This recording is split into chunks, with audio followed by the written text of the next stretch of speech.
여러분 반갑습니다. 정국박사입니다. 오늘은 또 장 막판에 하늘에서 또 하얀 눈이 펑펑 내리면서 또 단기간에 또 굉장히 많은 눈이 좀 내린 것 같더라고요. 장 마치고 잠시 사우나에 다녀오면서 또 눈을 맞았는데 저녁에 또 운전해서 출퇴근하시는 우리 청취자 여러분들이 계시다면 안전운전 하셔서 잘 귀가하셨으면 좋겠습니다. 자, 오늘 시장 그리고 어제의 시장을 놓고 보면 국내 증시가 굉장한 유동성의 파도 속에서 또 이 급격한 증시의 상승으로 인한 이 변동성에 상당히 노출이 됐다라고 정리를 해볼 수 있을 것 같습니다. 지금의 시장이 어찌 보면 고점일 수도 있고 아닐 수도 있습니다. 지수의 고점은 그 누구도 쉽게 예언을 할 수 없는데 일단은 최근 연말 들어서 특히 금요일 날부터 해서 많은 시그널들이 있었던 것 같습니다. 주변에 갑작스럽게 많은 사람들이 증시에 더 관심을 갖고 많은 언론에서도 삼성전자, 현대차 등을 떠들어대면서 증시에 엄청난 유동성이 흘러 들어간다라는 말과 지금 주식을 가지고 있지 않으면 나는 예전에는 이제 집이 없으면 거지 그런 소리도 나왔었는데 그런 비슷한 말까지 돌면서 참 여러 가지로 좀 고점 신호가 나왔죠. 흔히 말해서 객장에 애를 얻고 온 주부가 나타나면 증시의 고점이다라는 격언이 있듯이 그런 부분에서는 참 증시의 단기 고점의 시그널일 수도 있지 않았을까라는 생각을 합니다. 허나 또 한편으로 생각을 해보면 현재 증시 주변에 특히 우리가 가지고 있는 이 예금 총액이 예를 들면 금융자산이 1700조라고 하는데요. 그 중에 일부만 시장에 들어온다고 가정을 했을 때 이러한 자금이 증시를 충분히 받치고도 남을 수 있다라는 한편의 의견도 있습니다. 즉, 그 누구도 지금 시장을 고점이다 아니다 할 수 없다라는 거죠. 즉, 이럴 때일수록 평정심을 갖고 조금 늦더라도 시장의 상황을 파악하면서 매매에 임하는 게 현명한 방법이지 않겠느냐라는 생각을 해요. 어떠한 주식도 그렇습니다. 아무리 좋은 주식이고 전 세계 최고의 주식이라 할지언정 고가에 매수한 주식은 본인에게는 안 좋은 주식이고요. 아무리 쓰레기 같은 주식이어도 저가에 매수해서 끌고 가다 보면 그게 이제 수익을 주면 좋은 주식인 겁니다. 즉 주식은 쌀 때 사서 고가에 잘 파는 거고 항상 문제는 욕심이 화를 부르기 때문에 이럴 때일수록 평정심을 찾고 잠시 쉬었다 가는 것도 참 좋은 전략 같습니다. 어제 오늘 제가 참 라이브 방송을 하면서 그런 말을 많이 드렸어요. 쉬는 것도 투자다. 급하게 할 필요 없다. 가져가야 될 주식은 싸게 사서 좋은 거고 또 이러한 변동성 장세에서는 그만큼 낙주 매매를 또 하면 되는 거기 때문에 급할 필요가 없다라는 말을 했죠. 흔히 이런 시장에서 굉장히 피해를 보는 게 뭐냐면 이 장중에 수많이 쏟아지는 이 장중 특징주 그리고 이슈에 따라서 급한 매매를 했을 때 내동매매가 엄청 많습니다. 이 내동매매라 함은 특히 이렇게 이제 장중에 변동성이 커졌을 때 나온 내동매매는 손절에 손절을 부르기 때문에 분노가 치밀어 올라요. 그래서 나도 모르는 순간 거래 대금이 폭발적으로 늘어나면서 손실액도 급증하게 되죠. 오히려 이럴 때는 소수의 종목으로 그 종목이 내가 원하는 자리에 올 때까지 한번 기다려보는 훈련을 하는 것도 참 저는 좋은 훈련이라고 생각을 합니다.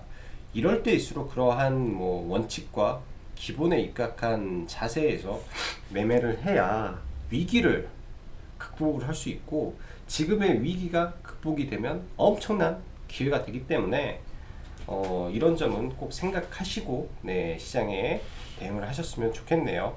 자, 그리고 어제 말씀드렸던 시장에 투매가 났을 때 어떻게 대처를 해야 되냐 관련해서는 제가 카페에다가 좀 글로 정리를 해놨습니다. 네, 어제 거의 새벽 2시에 글을 올리다 보니까 따로 영상으로 남기지는 못했는데 내용이 뭐 간단할 수는 있지만은 실제로 제가 항상 쓰고 그렇게 임하고 있는 그냥 모든 거를 그냥 공개를 해 놨기 때문에 어렵지는 않을 거라고 생각을 해요. 적어도 이 정도는 보고 시장을 대비하자 라는 생각에서 적었기 때문에 한 번씩 보셔도 도움이 될 거라고 생각을 합니다. 자, 시황 들어가죠. 전일 미 증시 네, 약세로 마감을 했죠. 특히 테슬라가 7%대 급락을 하면서 다른 기술주까지 하락을 했습니다.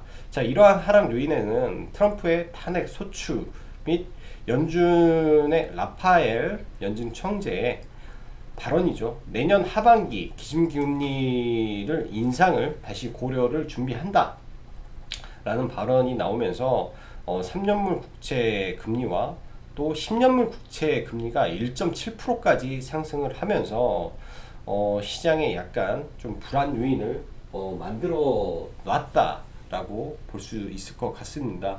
이러한 부분이 비트코인 폭락과 더불어서 미국 증시도 변동성에 약간 노출이 됐는데, 오는 14일 이 라파엘 연준 총재가 또 이 파월 의장과 대담이 예정이 되어 있죠. 이때 어떠한 발언이 나올지 좀 예의주시할 필요는 있을 것 같습니다.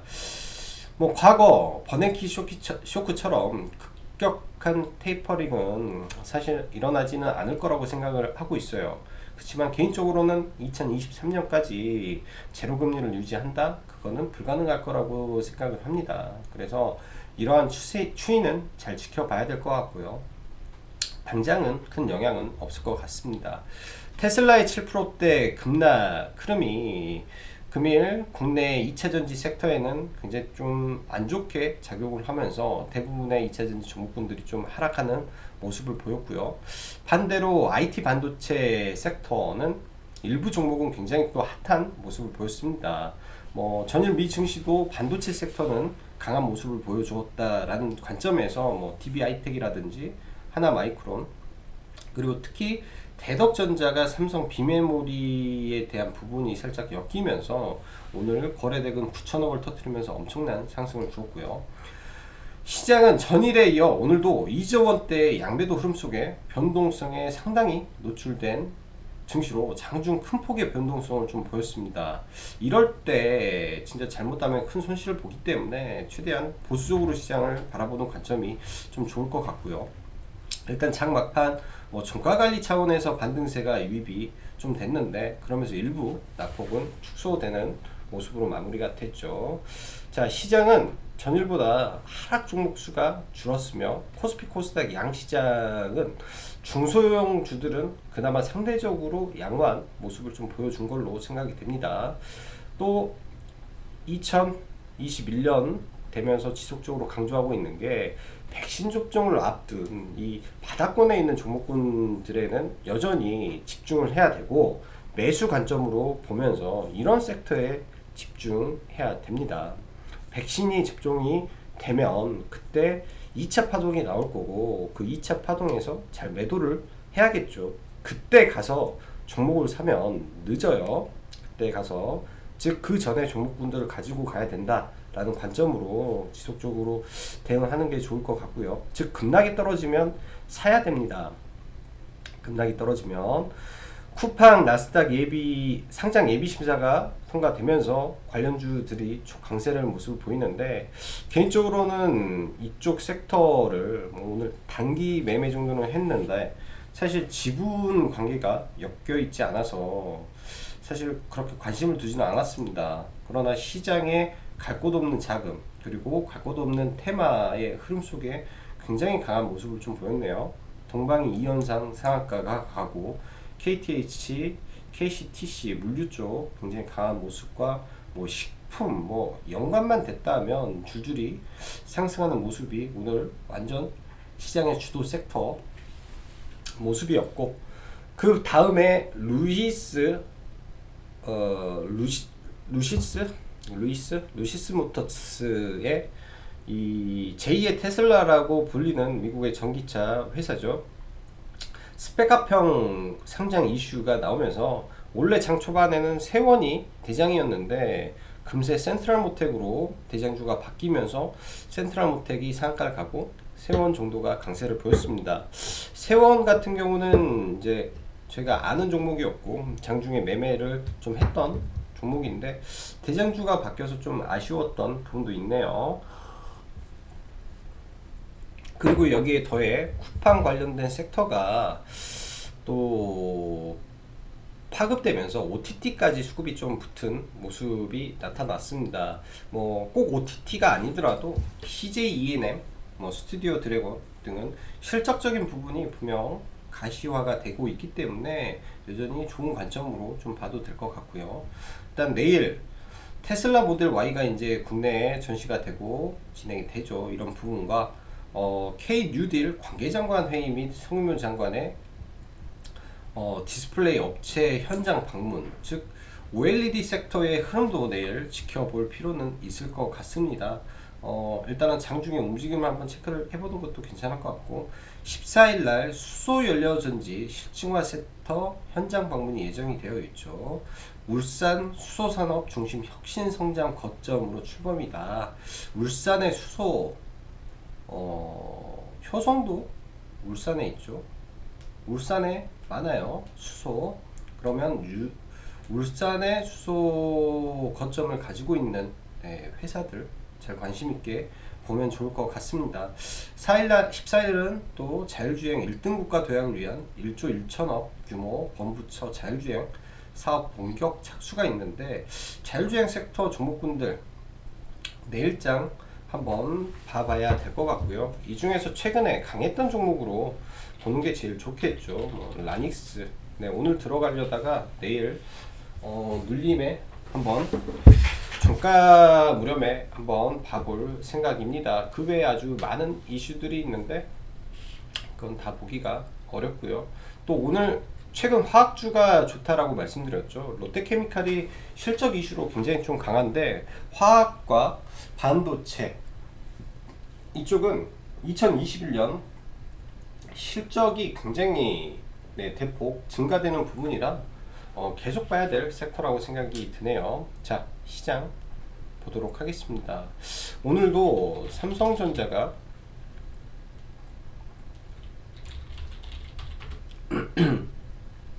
거래대금 또 4조를 터뜨렸죠. 굉장히 또 고점 구간에서 변동성을 키우고 있는데, 오늘도 괜히 엄청난 삼성전자의 사랑이 이어졌습니다. 어제보다는 좀 부족하지만 오늘도 7천억 가량의 매수를 하면서 삼성전자를 떠받치는 모습이고요. 또 최근에 강했던 현대차 또한 장중에 변동성을 굉장히 키웠죠. 장중 한때 마이너스 6% 이상 빠졌었고, SK 하이닉스도 오늘 큰 폭의 하락이 좀 나왔습니다. 장중에 5%대 하락, 뭐 LG화학도 엄청난 하락을 다 보였죠. 최근 급등했던 이 시총 상위 종목군들의 흐름이 굉장히 좀 하락을 좀 키웠는데 너무 빨라서 그랬다라는 생각이 듭니다. 너무나 단기간에 급등을 했기 때문에 이런 대형 우량주에서 수급주의 모습이 아니라 세력주의 면모를 좀 보여줬던 흐름이었다라고 생각을 하고요. 자, 저희는 여전히 현대차 위주로 많은 공략을 했습니다. 어제도 두 차례 단기 매매를 진행을 했고, 오늘도 현대차를 제 1순위 종목으로 좀 놓고 봤고요. 나름 매매를 해서 수익을 좀 거두고 나왔는데, 내일도 저는 현대차를 또 공략을 할 겁니다. 나중에 연속적으로 한번 보여드리겠지만 지금 구간이 스윙이라든지 장기 투자의 구간이 아니라 다른 관점에서 본다면 이걸 단타를 치고 있는 사람들이 훨씬 많아요. 지금 구간이 변동성 구간이기 때문에 그렇습니다. 이런 자리에서 스윙 투자 절대 안 되죠. 기술적인 분석에 의한 매매 구간이기 때문에 그렇다라고 볼 수 있을 것 같고요. 자, 업종, 코스닥 지표를 한번 보겠습니다. 어제도 21선에서 강력한 매수의 의지를 좀 보이면서 좀 올라와 줬고, 오늘도 21선에서 강력한 매수의 의지를 좀 보여줬습니다. 이 구간에서 쉽게 꺾이지는 않을 거라고 생각을 해요. 오히려 이런 삼각 수렴을 사실 기다려 보는 게 저는 좋을 것 같고, 이러한 이 돌파 이후에 이 삼각 수렴 구간에서 모습을 보고 되반등 이후에 여기에서가 중요하지 않겠느냐라는 생각을 합니다. 흔히 말하면 이런 지수는 항상 올라가서 변동성을 보이면 이 헤드앤숄더가 나오는지를 좀 체크를 해야 돼요. 그래서 이 구간에서 변동성을 키우고 이렇게 올라가는 게 정석적인 모습이죠. 이렇게 올라가는 게 가장 제가 봤을 때는 베스트한 흐름이라고 생각을 합니다. 그래서 이렇게 되는 구간까지는 변동성에 노출된 구간이기 때문에 트레이딩과 조금 서서히 쉬어가는 모습을 보이다가 이런 구간이 오면 다시 비중을 꽉꽉 채워가지고 매매를 하면 분명히 코스닥에서 대세 상승이 일어나지 않을까라는 생각을 하고 있어요. 이 코스닥 장기 차트를 보면 많이 올라왔죠. 많이 올라왔지만 일단 월봉상 사상 최고가를 돌파하고 그간의 박스를 완벽하게 걷어냈습니다. 자, 우리가 일반 종목을 매매할 때도 이런 박스를 돌파하고 이런 도치 캔들 이후에 이렇게 갈 때도 있지만 음봉을 하나 더 줄 때도 있어요. 음봉을 하나 더 주고 여기서 이렇게 올라가는 걸 많이 볼 수 있습니다. 이러한 모습이 나올 수도 있다라고 판단을 해봐야 되겠죠. 즉 이러한 조정, 지금 이게 상승할 때 엘리어트 파동으로만 본다 하더라도 1, 2, 3, 4, 5가 나올 수도 있기 때문에 그런 관점으로 지금 방어를 잘 해서 좋은 기회를 살리면 좋을 것 같네요. 이러한 추세로 본다면 뭐 이 하단까지도 언제든지 올 수 있다 라는 생각으로 시장을 대응하면 좋겠다라고 생각이 듭니다. 자, 오늘 IT 반도체에서는 최근에 어제 강했던 대덕전자가 엄청난 슈팅을 좀 거뒀고요. 일단 거래대금이 9조 4천억이 터졌기 때문에 아주 의미 있는 구간은 이 돌파한 15,000 구간입니다. 오늘 장 막판에 종목을 보면서 이 매수를 고려했던 종목은 딱 두 종목이었어요. 현대차와 대덕전자 딱 이 구간을 기다리는데 왜 이 구간일까라는 생각을 해야 되는데 일봉상 돌파한 구간의 최대 저항 구간이기 때문에 시장이 투매가 떨어지면 여기까지 떨어질 수 있다라는 관점으로 기다렸는데 얘는 좀 잡지를 못했네요. 이런 구간에서 매매는 충분히 해볼 수 있는 거죠.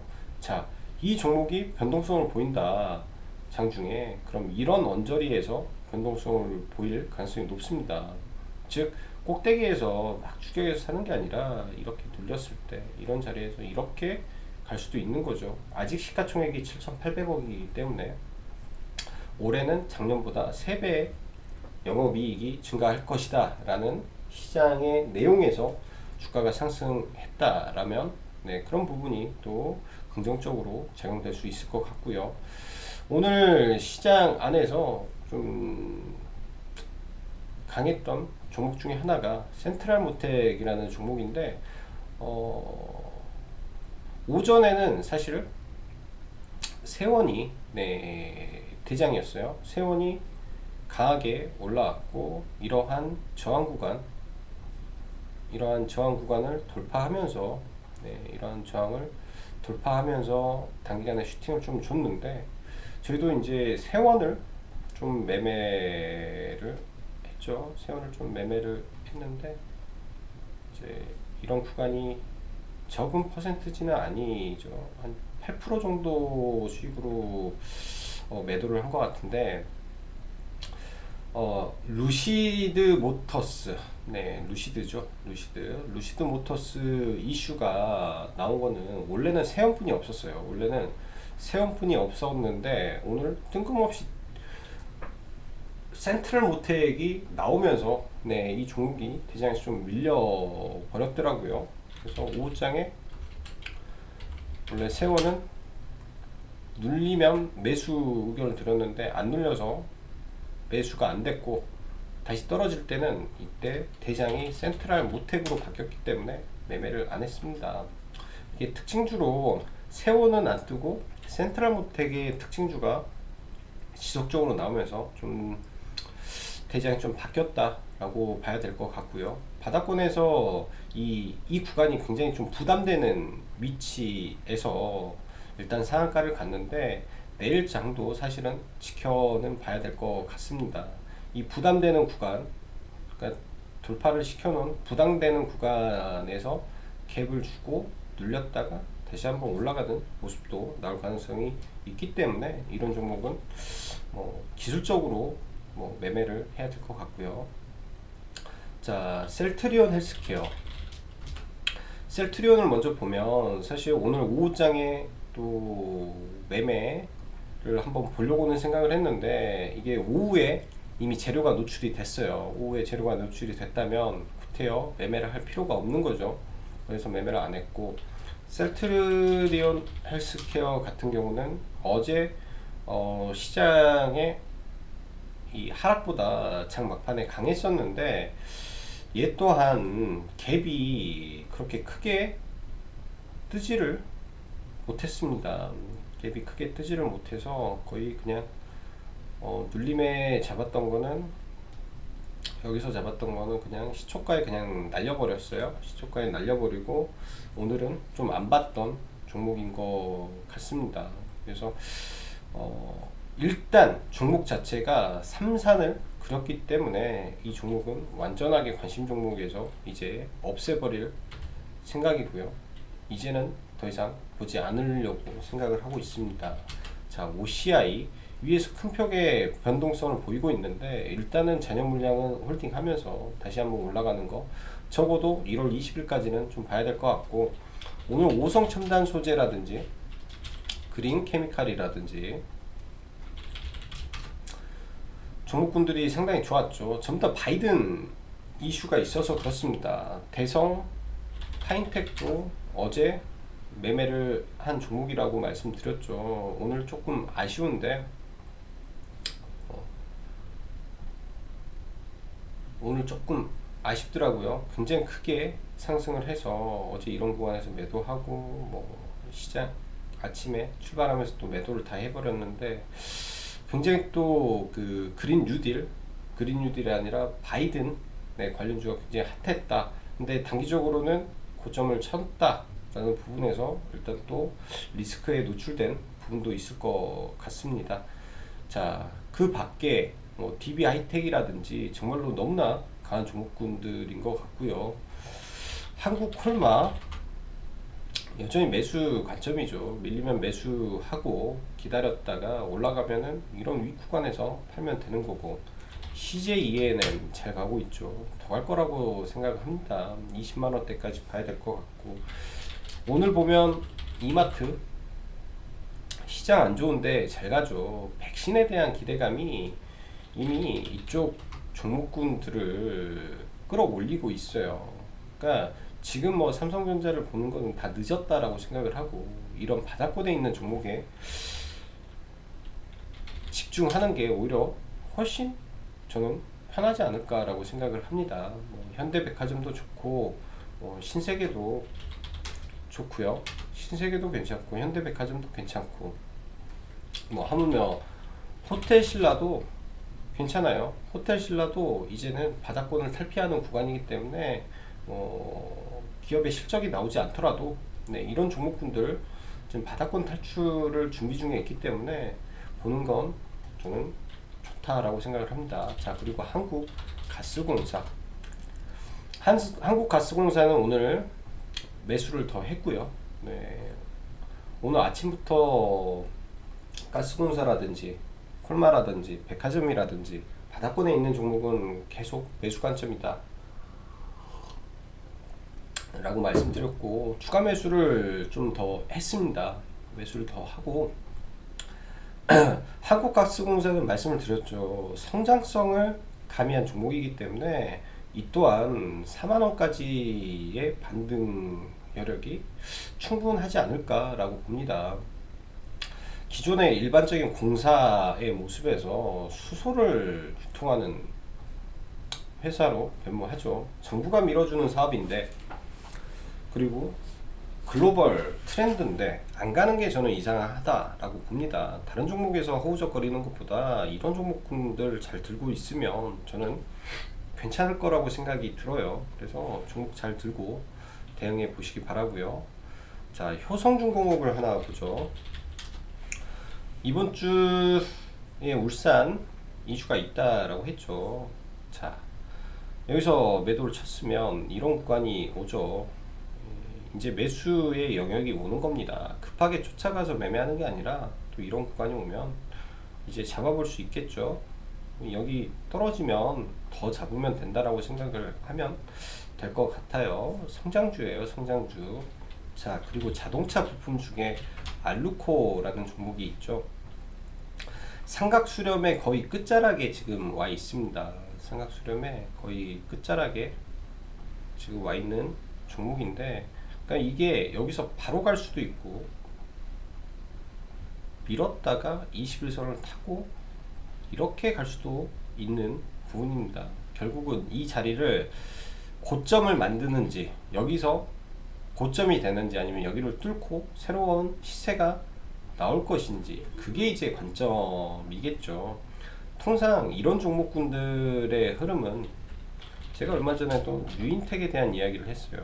점상을 가는 종목은 이런 삼각수렴의 끝에서 큰 시세가 많이 나옵니다. 삼각수렴의 끝에서 큰 시세가 많이 나와요. 이 횡보의 길이만큼의 시세가 나오기 때문에, 예를 들면 뭐 자주 언급을 하지만은 이런 구간이죠. 적어도 이런 고점을 터치하려는 현대글로비스도 마찬가지죠. 급등한 종목은 위를 타치하고 싶은 이런 욕구가 있는 거예요.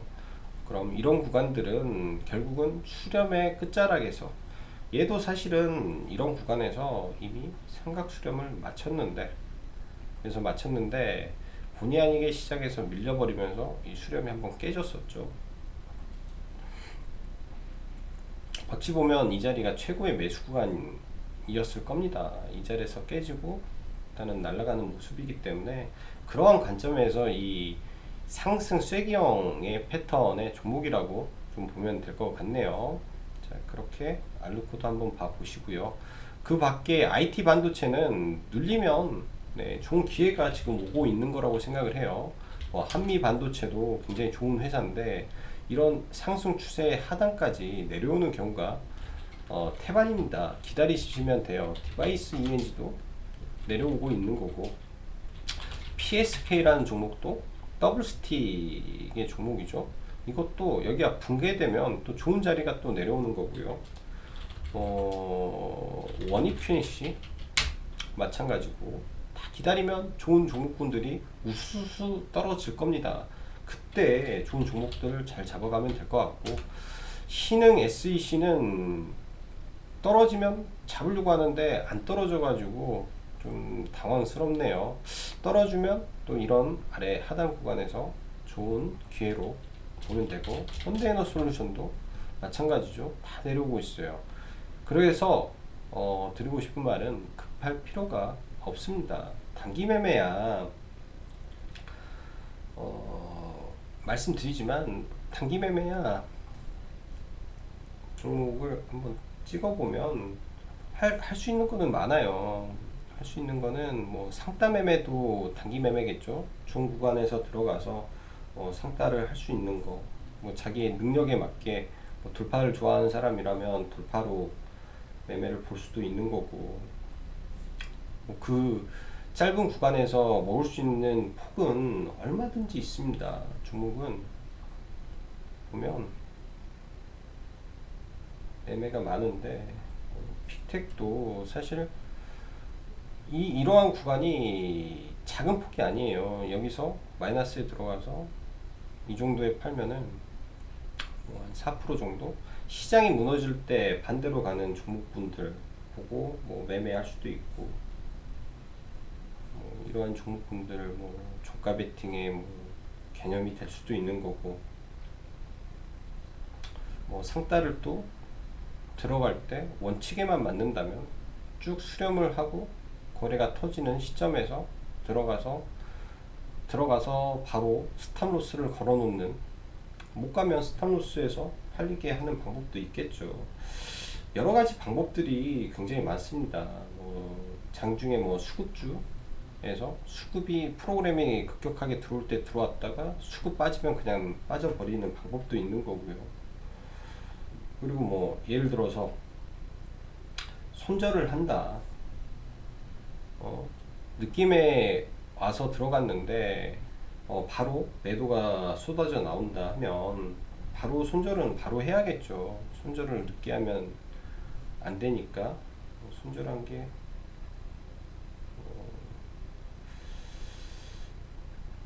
뭐가 있을까요?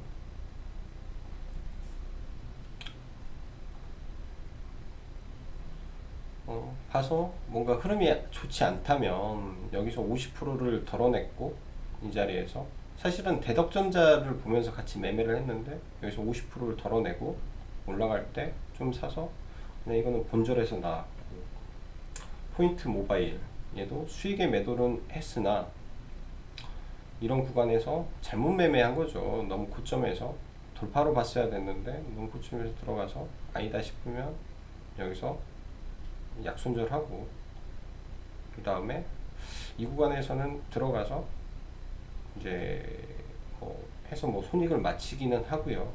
근데 단기 매매의 방법은 정말로 너무나 많습니다. 장중에 할 수 있는 거는. 근데 이제 그게 손절과 기본기를 좀 어느 정도 갖춰야 되지 않나 싶어요. 갖춰야 되지 않나. 그런 게 이제 누적이 돼야 나중에 매매를 할 때도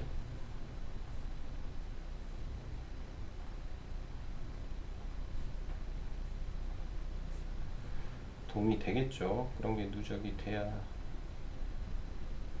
현대차도